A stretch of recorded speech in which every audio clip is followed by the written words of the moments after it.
Chers téléspectateurs d'Antenne A qui nous regardez de partout dans le monde, nous sommes ici au Paléo Festival à Nyon, en Suisse, dans ce moment de fête, de musique, des rencontres où chaque scène raconte une histoire. J'ai le plaisir, fidèles téléspectateurs, d'accueillir aujourd'hui un artiste qui vient du Zimbabwe, mais qui a déjà traversé plusieurs mondes, plusieurs langues, plusieurs scènes. Il s'appelle V. McCarthy. Il joue du saxophone, il chante, il compose et il fait vibrer la scène face nord cette année avec son groupe des Home of Hope. Mais avant de parler musique paléo au projet V, j'aimerais qu'on prenne le temps de faire connaissance avec ces grands artistes zimbabwéens à qui je dis bonjour et bienvenue dans cette émission La Diaspora. Bonjour. Vous allez bien? Oui, très bien, merci. ouais, je sais déjà que vous êtes anglophone, mais vous allez quand même vous débrouiller un tout petit peu en français. Mais je vois il y a quelqu'un à vos côtés. Et si vous pouvez quand même vous présenter pour que tous les téléspectateurs qui sont en train de te regarder sur la chaîne de référence Antenne A puissent aussi vous connaître qui vous êtes, vous faites quoi exactement dans ces groupes? Moi, je suis Joachim Vasconcelos, je suis son clavériste, mais aujourd'hui, exceptionnellement, je suis aussi son chauffeur et aussi son traducteur. Voilà. Ah, vous jouez en même temps les deux. Couteau suisse, vous savez, couteau suisse, donc on fait tout. Merci beaucoup d'avoir répondu positivement pour que nous puissions faire avec vous cette grande émission qui est suivie sur Canal Plus et puis sur TNT, donc une très grande chaîne de la République démocratique du Congo. Alors, monsieur Mukarati plutôt, merci pour la correction. Pour nos téléspectateurs d'Afrique et d'ailleurs qui vous découvrent aujourd'hui, qui est Mukarati? Qui vous êtes? Musicien, chanteur, saxophoniste, compositeur, arrangeur, entertainer. C'est oui, I live my life to play music to make you happy. Il vit sa vie il donne sa vie pour voilà, la musique et pour nous rendre tous heureux. Ok, mais vous avez dit tout à l'heure que vous êtes auteur-compositeur. Vous avez déjà composé combien des chansons dans votre carrière? Combien c'est trop, hein? Il y a beaucoup, peut-être 40, 50 morceaux. J'ai déjà 10 albums 10 albums? Deux. Deux albums oui. mais j'ai 10 albums dans ma tête. 10 albums dans votre tête. Oui, Dans votre carrière, vous en avez que 2. Maintenant, j'ai 2. Nyamavuvu Night Sounds. C'est sur Spotify et tous les autres endroits. Et aussi Vital Signs. C'est le deuxième album. Et maintenant, on est en train de présenter ce concert. Et on travaille de morceaux qu'on va jouer dans le troisième album de V. McCarthy and the Horn of Hope. Quels sont les noms de tes 2 albums? Le nom? Oui. Les titres? V. McCarthy and the Horn of Hope. Ça veut dire? C'est ça. Ça, c'est le nom du band, ça. C'est le nom du band. Mais ça, ce serait le nom de l'album aussi. C'est vraiment authentique? Oui, absolument. Oui. Ah, d'accord. Ça vient du tribu zimbabwéen? Oui, il y a beaucoup de... je pense, pas juste au Zimbabwe, mais en Afrique, dans le monde, on a besoin d'espoir. Et dans mon dernier projet, je pense que j'ai créé je parlais de sujets un peu lourds, un peu intenses et tristes de fois. Mais cette fois, j'ai envie d'écrire de la musique qui donne de espoir, qui donne de puissance à les gens, qui donne la vie, quoi. Voilà. Merci beaucoup. Monsieur McCarthy, si aujourd'hui vous deviez vous présenter en quelques mots, vous diriez quoi? Musicien, compositeur, arrangeur. Non, c'est tout ce que vous êtes. Mais oui. Pas d'autre chose. Pas forcément, je suis père, je suis how do you say, like I'm a husband? C'est un mari? Oui. C'est un mari. Ah, c'était marié? Marié, un père. Oui, un père de combien d'enfants? Un fils. Un fils ou bien une fille? Un fils. Un fils. Un fils, ouais. Et je suis étudiant de musique, je suis prof de musique. Oui, mais ma vie, c'est vraiment quelque chose de compact, quoi. C'est tout ma famille et la musique, c'est tout. Voilà. Ouais. Merci beaucoup, mais aujourd'hui, monsieur Moukarti, votre prénom d'artiste, c'est V. Vi. Vi. Est-ce que c'est votre vrai prénom ou un surnom qu'on vous a donné déjà tout petit? En fait, mon nom, like my full name, mon nom complet, c'est Vimbai. Et donc V, c'est juste le... Oui, c'est le raccourci, si vous voulez. C'est le surnom. Et son prénom, c'est Vimbai et Moukarati, pour le nom de famille. Et puis on a raccourci ça à vie. Absolument, ouais. D'accord, d'accord. Mais aujourd'hui, qui est venu, où est venu plus tard vraiment ces noms? Est-ce que c'est venu avant ou bien c'est venu avant que vous ne puissiez devenir artiste? I don't understand. If the fact that we call you V, it came before you started music or after? Ah, ok, oui. C'est mon père, il m'appelait ça quand j'étais jeune. Donc, il était le seul qui m'appelait ça et j'ai bien aimé qu'il m'appelait ça. Donc, c'est devenu mon nom d'artiste. C'est devenu directement sur votre nom artistique. Oui. Voilà. Mais vous êtes né au Zimbabwe. Oui. Et puis vous avez étudié en Irlande. Vous vivez maintenant en Suisse. Mais avant tout ça, à quoi ressemblait votre enfance? C'était une enfance musicale. Est-ce que vous aimez déjà dès le départ la musique depuis votre enfance, ou bien c'est quelque chose que vous avez aimé juste d'une manière hasard? Oui, quand j'étais enfant, j'ai déjà été en train de m'entraîner comme musicien. J'ai eu 6 ans, 7 ans, j'étais déjà en train de jouer des marimbas et le balafon et tout ça, et chanter dans le chœur à l'église. Et après, j'ai commencé des études un peu plus, comment on dit, formelles, quand j'ai eu 10 ans, et je suis toujours à l'école. Quand vous dites que vous avez commencé à chanter le marimba c'est quoi en sorte? Parce que les téléspectateurs qui nous suivent, ils peuvent aussi, qu'ils connaissent réellement le marimba. C'est quoi? Parce que ça peut apparaître, ça paraît un peu un mot nouveau. Un marimba, c'est un instrument zimbabwéen qui est percussif. You hit it with mallets. C'est comme un vibraphone, si vous voulez. Oui, exact. C'est comme un vibraphone ou un xylophone, mais en plus grand, comme ça.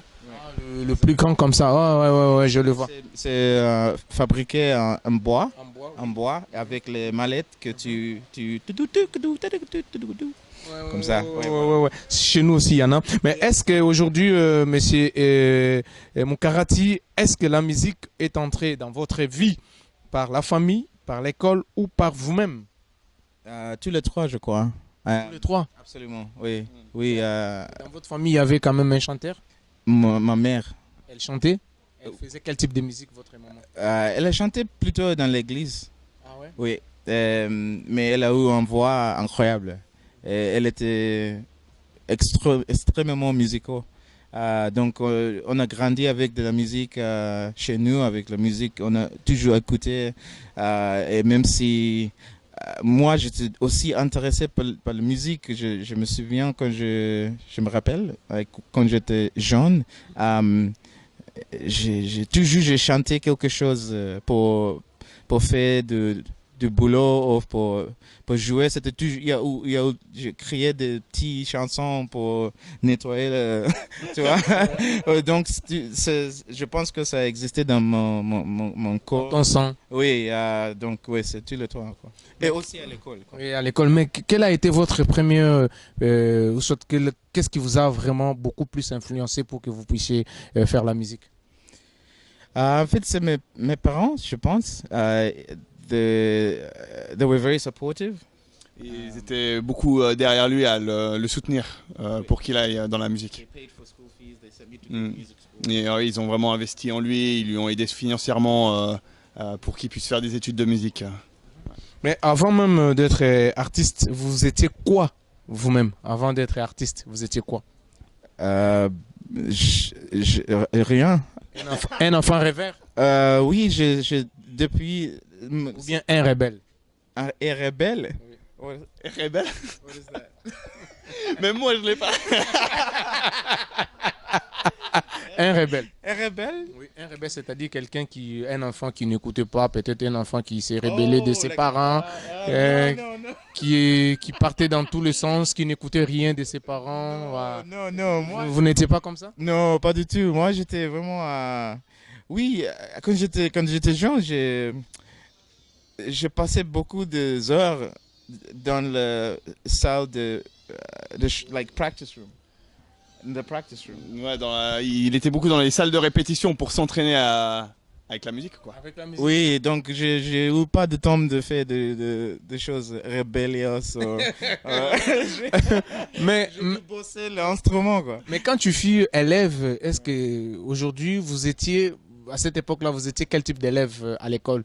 Un élève qui s'appliquait mieux ou bien un élève qui aimait à tout le temps juste écouter la musique? Il y a aussi des élèves comme ça. Non, moi, j'ai toujours, je suis un élève qui oh my God, je veux dire en anglais. Okay. Vas-y. Nous sommes sur Canal Plus, hein. Ne t'inquiète d'accord. pas. Hein. Nous sommes sur Canal Plus. Okay. Hein. Donc c'est une chaîne internationale. Ne vous inquiétez pas. No, I've always been curious about like music and about becoming better and developing myself. So any opportunity that I have to study and to improve myself, I always go take it with force, you know. Also because I understand like I've been very lucky to have this privilege, this opportunity to like learn music at this level and to have this opportunity to play at all these places in different parts of the world and to share this message. And so for me it's not a joke, you know. C'est vraiment like something I take very, very seriously. So yeah, like even to this day I'm doing a master's in jazz pedagogy. I'm always trying to learn and better myself because I've been given this opportunity, so I'm going to use it. Bon, en fait, on résumait, il respire et il a de la musique dans tout son sang, quoi, tu vois. Tout ce qu'il a dit. Non, mais alors je vais essayer de tout traduire. Il a dit beaucoup de choses, mais voilà, en gros, il a toujours été attiré par la musique et il a toujours tout fait pour apprendre le plus sur la musique, même quand voilà, il était à l'école, il a toujours cherché à progresser et à grandir là-dedans. Et il le fait encore maintenant en continuant ses études à la Haute École de Musique. Donc, il a toujours cherché ça, en fait. Voilà, Monsieur V. Mukarati, donc vous avez étudié les jazz contemporains à Dublin et puis dirigé des concerts à Harare au Zimbabwe avant de venir plutôt en Suisse. Qu'est-ce qui vous a conduit à vous installer précisément à Genève et pourtant la Suisse a beaucoup de cantons? À Genève, en fait, au début, c'était ma femme. Elle a réussi. It's complicated. C'est compliqué. Yeah. Talk in English. Okay. It was complicated because, you know, my wife and I, we come from two different places. None of us are even European. She's from Australia. I'm from Zimbabwe. We were trying to find somewhere where we could be in one place. And with our family. And so we both kind of started looking for jobs like everywhere, anywhere in the world. And then she got a job in Geneva. And so we just came here. And this is how we ended up staying in Switzerland. C'était pas prévu en fait. C'était juste un hasard. C'était un hasard. Et puis vous êtes décidé de vous installer à Genève. Oui. Mais ça va mieux à Genève depuis que vous êtes là? Yeah. Ça vous plaît, Genève? Absolument, absolument. C'est incroyable. On a des amis incroyables. On a une communauté bénévole. Can you say this? Like really, like who have a lot of generosity. Et aussi, pas juste à Genève, mais aussi à Lausanne. J'ai rencontré ces beaux gosses. Et toute l'équipe avec qui je travaille maintenant, la plupart ils ont des Lausannois, et it makes me very happy to be able to play this music with these people that are at such a high level of their capacity as musicians. Yeah. Non, voilà, il est très reconnaissant de tout l'entourage qu'il a pu rencontrer, notamment à Genève. Voilà, vraiment, il a pu rencontrer, avoir des connaissances qui sont vraiment très généreuses, très dans le soutien avec toi et ta madame. Et voilà, aussi il est très reconnaissant pour les rencontres qu'il a pu faire dans le cadre de ses études de musique à Lausanne et de nous avoir rencontrés. Ouais, donc c'est ça. Voilà, mais vous avez étudié à la SO à Lausanne en chant jazz. Et puis, vous pouvez expliquer à tous nos téléspectateurs de la chaîne de référence qui te regardent dans ce moment, c'est que cette école et qu'est-ce que cette formation suisse vous a apporté dans votre développement artistique? Ah, wow, ok. Je pense, I always had certain questions about like Western music. I have a very strong foundation, I think, in my traditional music and the music from my home, like the rhythms from Zimbabwe, from Southern Africa, from the region. And there would be occasions where like people come from outside and they're playing like jazz and all these things. And I had questions of like, what are they doing? So those questions were answered by my going to study. And so now I have the answers to those questions and I can use them to cause other people to ask questions. Je vais essayer de traduire mieux. En fait, il était super intéressé de pouvoir... voilà, il avait des questions par rapport à toute la musique occidentale, notamment voilà, le jazz et entre autres. Et puis voilà, c'est pour ça qu'il a voulu venir aussi ici pouvoir étudier. C'était voilà, pour pouvoir enrichir ses connaissances. Il avait toutes ses connaissances du Zimbabwe. Mais voilà, il voulait agrandir sa palette et c'est pour ça qu'il est venu voilà, à l'école de musique de Lausanne, quoi. Ouais. Mais aujourd'hui, qu'est-ce que ça représente de vivre en Suisse, être loin des Zimbabwe? Qu'est-ce que ça représente pour vous? Écoute, c'est pas forcément facile. C'est difficile d'être loin de son pays. Absolument. Ça te manque aussi? Absolument. Chaque jour. Tu y penses? Oui, je le pense. J'ai écrit le chanson pour le. Mais heureusement, j'ai l'opportunité de rentrer chez moi bientôt et pour aller jouer aussi en septembre. Je vais aller au Zimbabwe pour jouer au Jazz Festival là-bas. Donc, ça me donne, oui, beaucoup d'espoir, beaucoup de joie. D'avoir cette voyage dans l'avenir qui vient bientôt. Ok, j'ouvre juste une petite parenthèse. Tant qu'artiste international renommé d'un grand pays comme le Zimbabwe, sur le plan social, qu'est-ce que vous faites, qu'est-ce que vous avez déjà fait aussi pour tous les fans, surtout sur la population la plus démunie des Zimbabwe? Est-ce qu'avez-vous des écoles, avez-vous des comment dirais-je, des orphelinats, des places où vous placez des orphelins? Est-ce que vous partez aussi au chevet le plus démuni des Zimbabwe? Oui, mais look. To an extent, yes, I've tried to do what I can. When I was still back in Zimbabwe, quand j'habitais au Zimbabwe il y a quelques années, j'aime pas de faire des choses trop... avec trop de bruit. Oui, avec trop de bruit, avec des publicités. Avec le média comme nous. Oui. Donc, quand je fais des choses, j'essaie de faire comme ça. Je vois s'il y a quelque chose que je peux aider, j'aide. Et maintenant, quand je rentre chez moi, je veux donner des cours de musique à l'école, de masterclass, de workshop à des étudiants qui, je pense, aussi à les mêmes questions que j'ai eues. Moi, quand j'étais jeune, et maintenant j'ai des réponses, mais pas juste des réponses, mais j'ai des réponses et je peux répondre dans le langue. Et je pense que ça donne vraiment en différence parce que moi, je suis allé beaucoup de masterclass, beaucoup de this kind of things, où c'était pas dans ma langue. Et c'est différent, quoi. C'est vraiment... et par rapport like charity and things like this, I had a moment where I used to donate wheelchairs. You know, I don't know how you call wheelchairs. C'est des chaises roulantes. Il donnait des chaises roulantes en guise de charité. Des charités, vous donnez des chaises roulantes comment dirais-je, aux personnes qui marchent, les handicapés. Parce qu'il y a plein de gens qui n'ont pas accès. Et pour moi, ça, c'était un petit projet que je faisais vraiment avec pas trop de bruit, où j'ai travaillé avec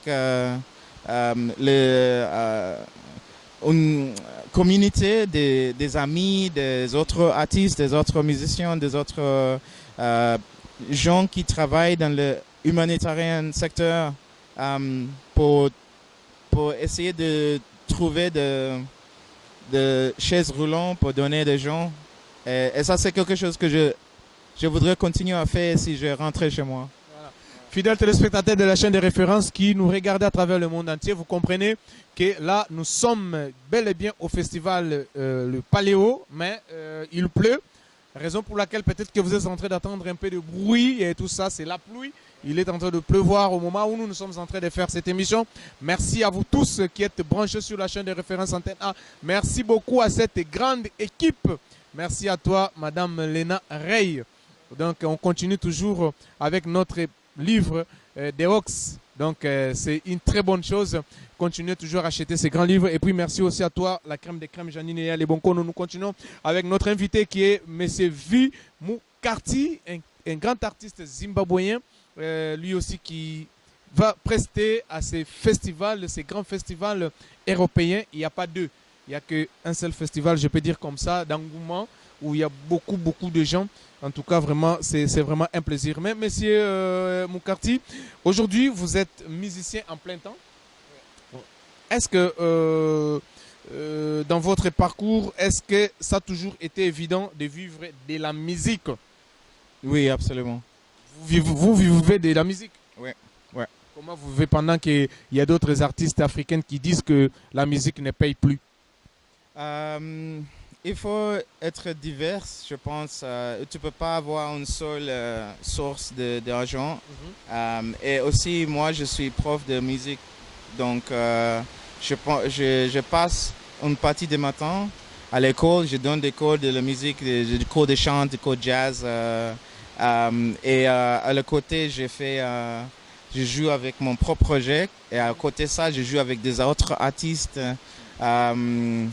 Et aussi, il y a des autres... j'ai des albums, comment on dit, merchandise. Enfin, ouais, du merch, ouais, ils vendent des articles annexes par rapport au band. Ouais. You're doing like merchandise? Yeah.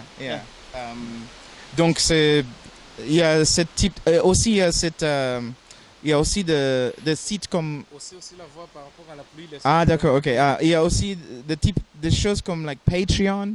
Je ne sais pas si vous savez qu'est-ce que c'est, mais il y a des gens qui sont... Si vous êtes fan de moi et tout ce que je fais, vous pouvez s'inscrire pour me payer chaque mois. Donc, il y a ce côté aussi. Donc, you have to have plusieurs... Vous avez plusieurs entrées. Mais oui, parce que sinon, c'est impossible. Vous venez de décrire tout à l'heure la collaboration artistique. Est-ce que dans votre carrière, avez-vous déjà fait une collaboration avec d'autres artistes étrangers, comme un featuring, par exemple? Si oui, avec quel artiste? Wow, plusieurs. C'est beaucoup. Des renommés aussi? Oui. De l'Afrique, de l'Europe, de l'Asie, des États-Unis d'Amérique. Notamment de l'Afrique. J'ai qui? Gemma Griffiths, Oliver Mtukudzi, Mokomba, il y a Jason Leroux qui est un DJ qui vient de Zimbabwe. J'ai travaillé avec Jamaram, c'est un band de reggae allemand. Wow, so many. Maintenant, j'ai essayé de trouver la liste. J'ai fait en collaboration avec Baron Retief et Conception Perez, avec Saint Emo, et un DJ zimbabwéen mais la liste elle est longue. Mais en Afrique centrale, vous avez déjà fait avec quel artiste? Par exemple, comme chez moi au Congo? Pas encore, mais j'ai envie. Tu as envie de faire une collaboration avec un artiste congolais? Absolument, et notamment si c'est de rumba. Oui, rumba, oui. Oui, j'ai envie de faire aussi la rumba. Non, pas faire de rumba, mais faire en collaboration avec un artiste. Avec un artiste rumba pour apprendre. Il y a des choses que j'ai envie d'apprendre des artistes. rumba. Oui, absolument. Et à part la rumba, vous connaissez quel type de musique aussi congolaise que vous connaissez? Est-ce que vous entendez aussi? C'est plutôt le rumba, parce qu'au Zimbabwe, les Congolais, c'est la musique plus connue au Congo, de la Congo, c'est de rumba, like Koffi Olomide, like, you know, les grands artistes comme ça. On a grandi avec ça, on a avec les guitares, tu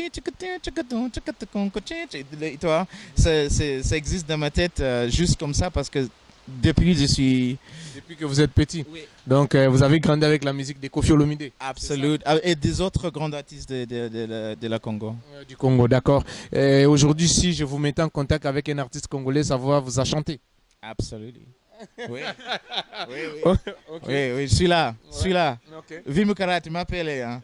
Je suis là.